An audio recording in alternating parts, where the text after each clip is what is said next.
सभी श्रोताओं का श्री रामचरितमानस में हार्दिक स्वागत अभिनंदन। श्री रामचरितमानस के बालकांड के दोहा नंबर 67 और 68 में आप सभी का एक बार फिर से स्वागत है। बढ़ते हैं दोहे की तरफ।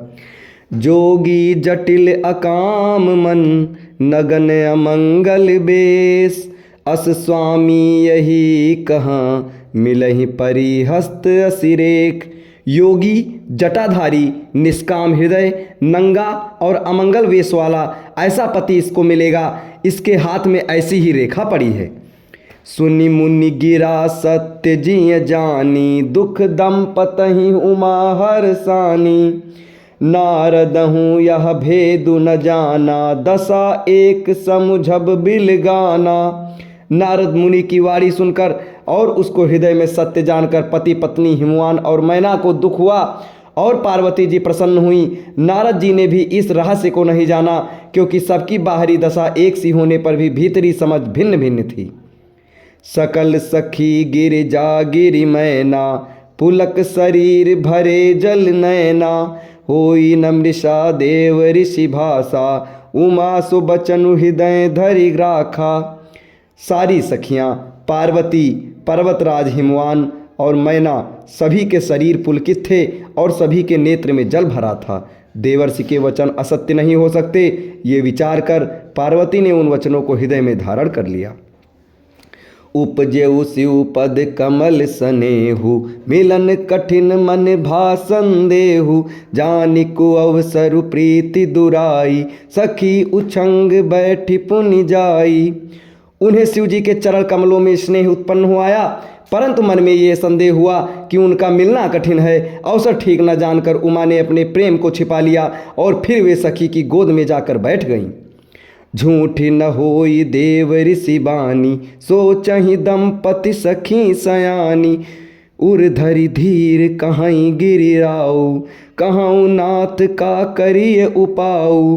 देवर्ष की वाणी झूठी न होगी, ये विचार कर हिमवान मैना और सारी चतुर सखियाँ चिंता करने लगीं। फिर हृदय में धीरज रखकर धरकर पर्वतराज ने कहा, हे नाथ कहिए आप क्या उपाय किया जाए। कहा मुनीस हिमवंत सुनु, जो विधि लिखा लीलार। देव दनुज नर नाग मुनि, को न मेट निहार। मुनीश्वर ने कहा, हे हिमवान सुनो, विधाता ने ललाट पर जो कुछ लिख दिया है उसको देवता, दानव, मनुष्य, नाग और मुनि कोई भी नहीं मिटा सकते। तदपि एक मैं कहूँ उपाई, होई करें जो देव सहाई। जस बर मैं बरन्यौ तुम पाही, मिलहि उमहि तस संशय नाही। तो भी एक उपाय मैं बताता हूँ, यदि दैव सहायता करें तो ये सिद्ध हो सकता है।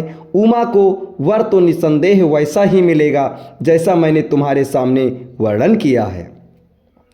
जे जे बर के दोष बखाने, ते सब शिव पहि मैं अनुमाने।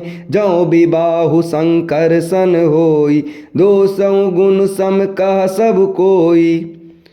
परंतु मैंने वर के जो जो दोष बतलाए हैं, मेरे अनुमान से वे सभी शिव जी में हैं। यदि शिव जी के साथ विवाह हो जाए तो दोषों को भी सब लोग गुणों के समान ही कहेंगे। जौ अहि सेज शयन करि हरि करही, बधु गुछ अबुध कछु तीन कर दोषु न धरही। भानु कृषानु सर्ब रस खाही, तिन कह मंद कहत को नाही। जैसे विष्णु भगवान शेषनाग की सैया पर सोते हैं तो भी पंडित लोग उनको कोई दोष नहीं लगाते। सूर्य और अग्निदेव अच्छे बुरे सभी रसों का भक्षण करते हैं, परंतु उनको कोई बुरा नहीं कहता।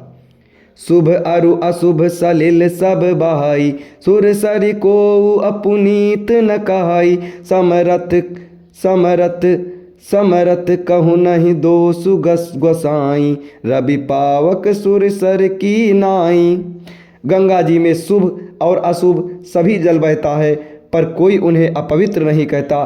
सूर्य, अग्नि और गंगा जी की भांति समर्थ को कुछ दोष नहीं लगाता। अब इसके आगे अगले दोहे आपको अगले वीडियो में बताए जाएंगे। तब तक हमारे साथ बने रहें। जय श्री राम।